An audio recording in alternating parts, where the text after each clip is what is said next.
2027 में board examination देने जा रहे हैं और उसके पहले आपको सिलेबस की जानकारी नहीं, ये बड़ी गड़बड़ बात है। देखिए, हम कहते हैं ना कि युद्ध में अगर हम उतर रहे हैं तो हथियारों की, दुश्मन की पूरी जानकारी हमें होनी चाहिए। जब सोवियत संघ टूट गया तो उस विघटन का परिणाम क्या निकला। सोवियत संघ के विघटन के बाद एक बड़ी शक्ति के रूप में उभरे हैं और अमेरिका को चुनौती देते हुए नजर आए हैं। आपने सुना होगा, आंध्र प्रदेश राज्य बनाने के लिए पोटी श्री रामालू ने 56 दिन का हड़ताल किया, फिर उनकी मृत्यु भी हो गई। हेलो स्टूडेंट्स, स्वागत है PW arts Hindi medium class 11-12 पे। मेरा नाम है अवनीश त्रिपाठी।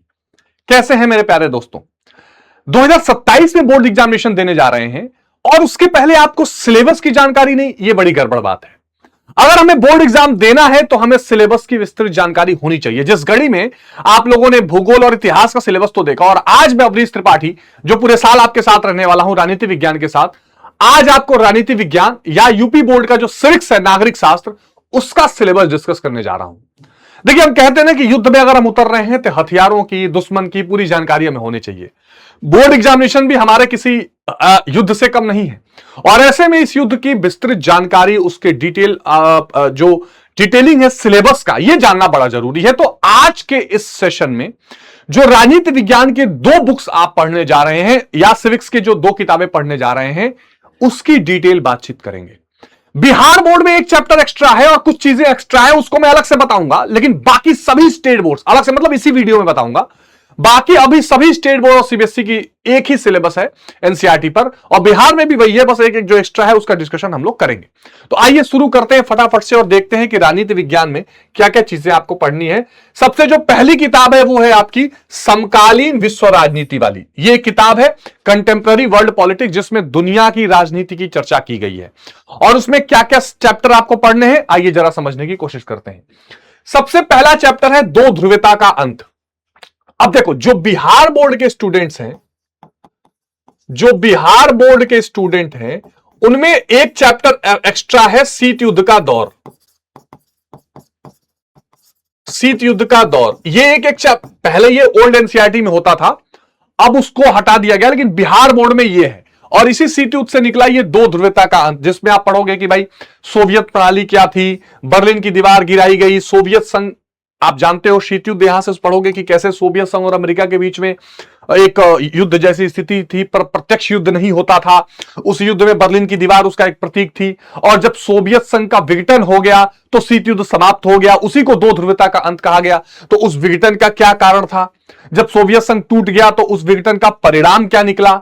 फिर एक बड़ी इंटरेस्टिंग, जहां से एग्जाम में क्वेश्चन आता है, ये शॉक थेरेपी क्या है और उसके क्या आर्थिक परिणाम निकले, और रूस और अन्य देशों के साथ या रूस और सोवियत संघ के साथ भारत का जो संबंध रहा है, इनको लपेट के, इनको समेट के आप ये चैप्टर करेंगे। और साथ में एक पॉइंट इसमें और आप देखेंगे, गुटनिरपेक्षता, हालांकि वो विदेश नीति में भी आप देखते होंगे। तो प्यारे बच्चों, ये जो पूरा प्रोसेस है, यहां से शुरुआत होगी समकालीन विश्व की राजनीति की। बिहार में अगर आप है, यहां से, अगर आप बिहार में नहीं भी है, इस चैप्टर को भी पढ़ रहे हैं, तो इसके बारे में थोड़ी जानकारी जरूर दी जाएगी। फिर जो दूसरा चैप्टर आपके सामने आएगा, बहुत इंपॉर्टेंट, वो है सत्ता के समकालीन केंद्र। अब इसमें आप आसियान, यूरोपियन संघ, चीन का उत्थान, जापान का उत्थान, है ना, ब्रिक्स देशों के बारे में थोड़ा सा ये जो ऐसी चीज, ऐसे संगठन या ऐसे देश जो सोवियत संघ के विघटन के बाद एक बड़ी शक्ति के रूप में उभरे हैं और अमेरिका को चुनौती देते हुए नजर आए हैं, उनके बारे में आप यहां पर थोड़ा सा देखेंगे। तो विशेष करके आसियान, यूरोपियन संघ और चीन इसमें मुख्य हैं। जापान, दक्षिण Korea, WTO, BRICS, BRICS, WTO तो आगे में, ब्रिक्स, इन लोगों के बारे में भी थोड़ा थोड़ा आप सत्ता के समकालीन केंद्र में देखेंगे। फिर जब आप नेक्स्ट चैप्टर में आएंगे तो आप पढ़ेंगे समकालीन दक्षिण एशिया, अध्याय नंबर 3, समकालीन दक्षिण एशिया। समकालीन दक्षिण एशिया में विशेष करके जो दक्षिण एशिया के देश हैं, जैसे भारत, पाकिस्तान, मालदीव, भूटान, नेपाल, बांग्लादेश, श्रीलंका, मालदीव, ये इन देशों की राजनीतिक स्थिति कैसी थी, इन देशों में लोकतंत्र की क्या स्थिति थी, क्या कहीं सैन्य शासन भी था, क्या इन देशों ने मिलकर कोई संगठन जैसे सार्क की स्थापना की, साफ्टा, इसकी बात आप करेंगे। भारत पाकिस्तान संघर्षों के बारे में और शांति प्रयासों के बारे में थोड़ी चर्चा करेंगे। श्रीलंका का जातीय संघर्ष, जहां सिंहली और तमिलियों के बीच में एक टकराव था। नेपाल में कैसे लोकतंत्र की स्थापना हुई, यहां पर उसके बारे में थोड़ा सा देखेंगे। फिर अंतरराष्ट्रीय संगठन जो 4th चैप्टर है, उसके बारे में देखेंगे। इसमें मुख्य रूप से आपको देखना है यूएनओ के बारे में, कि भाई दुनिया भर में अंतरराष्ट्रीय संगठनों की जरूरत क्यों पड़ रही है, क्या अंतरराष्ट्रीय संगठन आवश्यक है, बहुत जरूरी है, अगर है तो उनका क्या कार्य है, यूएनओ की स्थापना क्यों करनी पड़ी, यूएनओ के अंग कौन कौन से हैं, है ना, संयुक्त राष्ट्र संघ के जो अंग हैं वो क्या है, शीत युद्ध के बाद, समाप्ति के बाद संयुक्त राष्ट्र संघ में सुधारों की चर्चा क्या हुई है ना, जिसमें प्यारे बच्चों आप देखो कि सुरक्षा परिषद, उसमें 5 स्थायी सदस्य हैं, तो क्या और देश आने चाहिए, इन सुधारों की चर्चा हुई। इसके अलावा प्यारे बच्चों डब्ल्यूटीओ की थोड़ी चर्चा, थोड़ा मानवाधिकार संगठनों की इसमें चर्चा हम लोग करेंगे, ठीक है।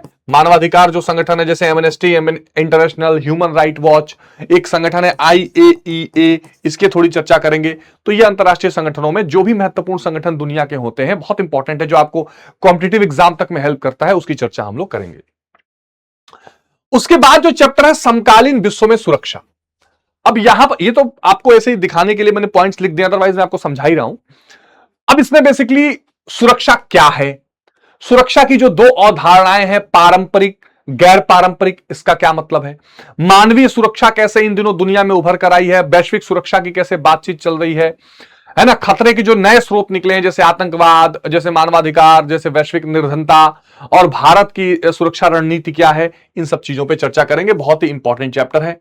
फिर हम उस चैप्टर पर चलेंगे जो आजकल हर सब्जेक्ट का एक पार्ट बन गया है, और वो है पर्यावरण। चाहे आप साइंस पढ़ो, चाहे आप आर्ट्स पढ़ो, चाहे आप कॉमर्स पढ़ो, इन्वायरमेंट हर जगह अपना रोल प्ले कर रहा है। फाइनेंस में पढ़ोगे तो भी कॉस्टिंग और इन्वायरमेंट को मतलब इग्नोर करके ना कोई डिसिप्लिन चल रहा है, ना कोई डिपार्टमेंट चल रहा है। तो भाई पर्यावरण के मुद्दे को क्या महत्व है, साझा संपदा किसे कहते हैं, कौन कौन से पर्यावरण को लेकर बैठकें हुई हैं, कौन कौन से पर्यावरण को लेकर जो है समझौते हुए हैं, पर्यावरण को लेकर क्या कोई आंदोलन भी है। आजकल भू राजनीति में तेल और संसाधन को लेकर भी पर्यावरण एक महत्वपूर्ण हिस्सा बना हुआ है और राजनीति हो रही है। तो पर्यावरण वाला बहुत ही इंपॉर्टेंट पॉइंट है, और सुरक्षा की जो अपारंपरिक धारणा है उससे भी ये जुड़ा हुआ है, तो इस पर एक अलग ही चैप्टर है।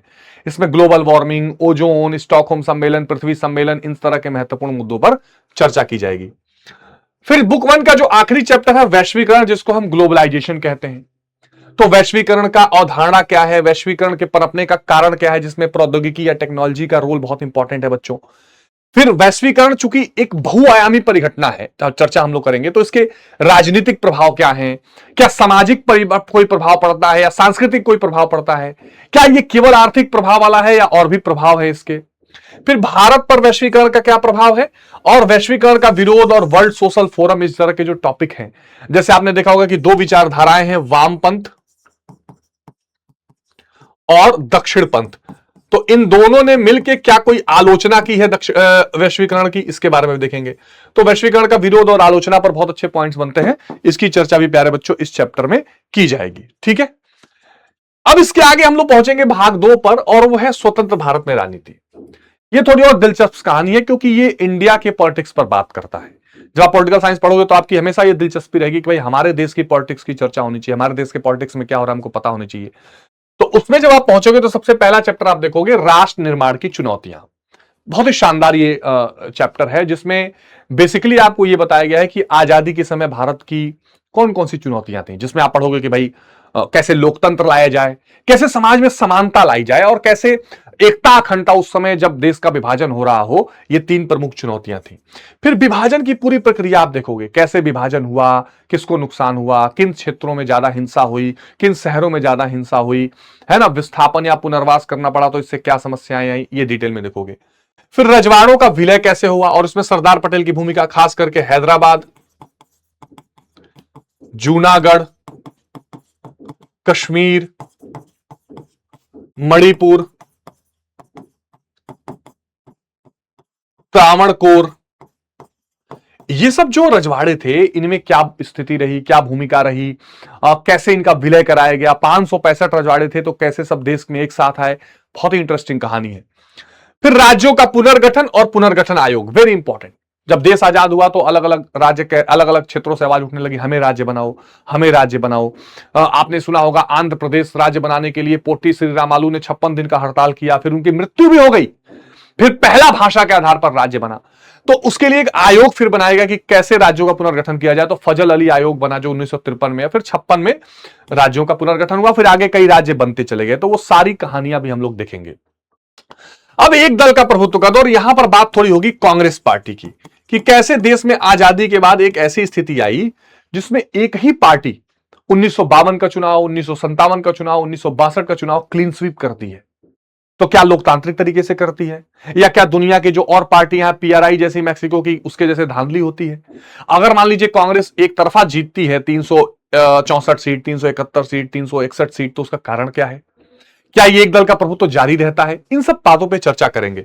तो एक तो हम पढ़ेंगे उसमें कि कैसे लोकतंत्र को लाना ही एक मुश्किल था, चुनाव आयोग की भूमिका देखेंगे, फिर पहले 3 आम चुनाव में कांग्रेस का प्रभुत्व देखेंगे, विपक्षी दलों की भूमिका क्या रही, और कांग्रेस के प्रभुत्व की प्रकृति क्या रही, यानी क्यों कांग्रेस का प्रभुत्व रहा, क्या इसके पीछे के मूल कारण रहे, इसकी भी चर्चा थोड़ी करेंगे। फिर हम आ जाएंगे नियोजित विकास की राजनीति पर। इसमें बेसिकली हमको बात करना है नीति आयोग और योजना आयोग, इस पर बात करना है। और हमें देखना है कि कैसे आजादी के बाद हमने ये तय किया है कि पहले बॉम्बे प्लान आया और हमने तय किया कि भाई हम योजना बना बनाकर विकास करेंगे। तो हमने पंचवर्षीय योजनाओं के बारे में सोचा, पंचवर्षीय योजनाएं चलने लगी तो कृषि और उद्योग का विवाद होने लगा कि भाई कृषि पर ज्यादा ध्यान देना है कि उद्योगों पर ध्यान देना है। तो उसमें महालनोबिस मॉडल, ये सारी चीजें आप देखोगे। और हरित क्रांति, श्वेत क्रांति, इन सब चीजों का जो प्रभाव रहा, खाद्यान्न संकट कैसे हमारे सामने आया, उससे निपटने के लिए हमने क्या क्या उपाय किए, है ना, कैसे 1960 का जो दशक है वो एक खतरनाक दशक माना गया, इन सारी चीजों पर चर्चा, और नीति आयोग के बारे में भी चर्चा करेंगे। ठीक है।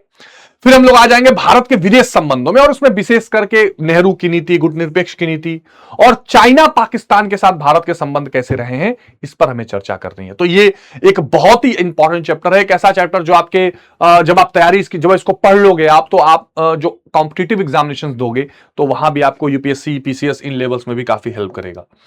फिर हम लोग चलेंगे कांग्रेस प्रणाली, चुनौती एवं पुनर्स्थापना। अब ये बहुत इंपॉर्टेंट है कि पहले तो एक दल का प्रभुत्व था, फिर कांग्रेस प्रणाली में कुछ चुनौतियां आई, जैसे नेहरू जी की मृत्यु हुई तो उत्तराधिकार को लेकर समस्या आया, फिर कैसे इंदिरा जी बनी, फिर कैसे कांग्रेस टूटी, है ना। तो नेहरू के बाद राजनीति में उत्तराधिकार कैसे दिया जाए। 1967 का जो चौथा आम चुनाव था वो कैसे एक राजनीतिक भूकंप साबित हुआ, ये बड़ी दिलचस्प कहानी है, इसको देखेंगे। गठबंधन की राजनीति भी शुरू हो गई और कांग्रेस का विभाजन हो गया, और फिर इंदिरा गांधी एक नई कांग्रेस लेकर उभरी और कांग्रेस की पुनर्स्थापना हुई, ये पूरी कहानी देखेंगे। इसमें प्रिवी पर्स की समाप्ति, 10 सूत्रीय कार्यक्रम, सारी चीजें देखनी है। फिर आ जाते हैं आप आपातकाल वाले चैप्टर पर, जिसको हम कहते हैं लोकतांत्रिक व्यवस्था का संकट। और इस चैप्टर में आप बेसिकली प्यारे बच्चों देखोगे कि कैसे न्यायपालिका और विधायिका में एक टकराव होता है। फिर पूरे देश में 1974 में छात्र आंदोलन होते हैं। उसके बाद अनुच्छेद 352 का गलत दुरुपयोग करके प्यारे बच्चों आपातकाल देश पर थोपा जाता है। फिर कई पार्टियां मिलकर जनता पार्टी बनाती हैं। फिर 1977 में पहली गैर कांग्रेसी सरकार बनती है मोरारजी देसाई की। ये सारी कहानी हम लोग प्यारे बच्चों इसमें देखेंगे। इसमें 42वां संविधान संशोधन, 46वां संविधान संशोधन, ये सारी चीजें इंपॉर्टेंट हैं। फिर हम आ जाएंगे क्षेत्रीय आकांक्षाओं पर। क्षेत्रीय आकांक्षाएं मतलब आप जानते हो इतनी बड़ी विविधता वाला देश है, तो देश के अलग अलग क्षेत्रों से अलग अलग मांगे, अलग अलग आकांक्षाएं उठती हैं। कई बार ये अलगाववाद में बदल जाता है, कई बार ये छोटी छोटी क्षेत्रीय पार्टियों का रूप ले लेती हैं। और खास करके जम्मू कश्मीर और पंजाब का जो मुद्दा है और पूर्वोत्तर भारत का जो मुद्दा है, ये 3 मुद्दे बड़े महत्वपूर्ण हैं। उसमें आप पढ़ेंगे कि कैसे 1980 का जो दशक था वो स्वायत्तता का दशक कहा जाता है, वो स्वायत्तता का दशक कहा जाता है। इसके बारे में आप देखोगे, और गठबंधन की राजनीति के बारे में भी थोड़ा सा आप देखोगे, क्षेत्रीय दलों की क्या भूमिका है इसको देखोगे। फिर अंत में आप आते हो भारतीय राजनीति में जो नए बदलाव आए हैं, उसमें 1990 के दशक के बाद मंडल मुद्दा, आर्थिक सुधारों का मुद्दा, गठबंधन सरकारें, चाहे वो 1989 की बीपी सिंह सरकार हो, चाहे 1996 की संयुक्त मोर्चा की देवगौड़ा सरकार हो, चाहे एनडीए यूपीए हो, पूरा आप देखोगे। अयोध्या विवाद और धर्मनिरपेक्षता की बहस देखोगे, और 2014 से 19 तक के चुनाव के जो परिदृश्य रहे हैं उसके बारे में भी देखोगे। तो ये एक इंपॉर्टेंट फैक्टर आपको देखने को पता चलेगा। तो आजादी के शुरुआत से लेकर और 2019 के चुनाव तक देश की स्थिति क्या रही है, ये पूरा सेकंड बुक कवर करता है। बड़ी दिलचस्प कहानी इन दोनों किताबों को मिलाकर है, और मुझे पूरी उम्मीद है कि मेरे साथ और हमारी टीम के साथ आप पूरे साल में इतनी शानदार तैयारी करोगे प्यारे बच्चों कि आपकी परीक्षा आपके लिए हलवा बन जाएगी। हम चैप्टर वाइज चीजों को करेंगे, टॉपिक वाइज करेंगे, पॉइंट वाइज करेंगे, और बहुत सारे इंटरेस्टिंग तरीकों से, वन शॉट तरीकों से भी हम पूरे सिलेबस को कवर करेंगे। तो आप इस चैनल से बने रहिए, और सिलेबस को देखकर आपको क्या फील हो रहा है, कैसा लग रहा है, कमेंट जरूर करिएगा। लगातार हम आपके साथ क्लासेस में मिलकर आपकी तैयारी को मजबूत बना देंगे। प्यारे बच्चों ये ध्यान रखिएगा। इसके अलावा आप हमारी टेलीग्राम से जरूर जुड़ जाओ, इस बारकोड से स्कैन कर लेना, अदरवाइज अवनीश सर का बुलडोजर क्लास में गैंग लिख के सर्च करना अवनीश सर का बुलडोजर गैंग, और उस टेलीग्राम में जुड़ जाना या स्कैनर से स्कैन करके जुड़ जाना। और उसके बाद प्यारे बच्चों आप पूरे साल हमारे साथ पढ़ सकते हैं और हमारे साथ जुड़े रह सकते हैं। ठीक है, चलिए, तो आपकी आने वाली परीक्षा के लिए बहुत शुभकामनाएं। हमारी टीम आपके साथ बनी रहेगी। मिलते हैं क्लासेस में। थैंक यू, टेक केयर, जय हिंद।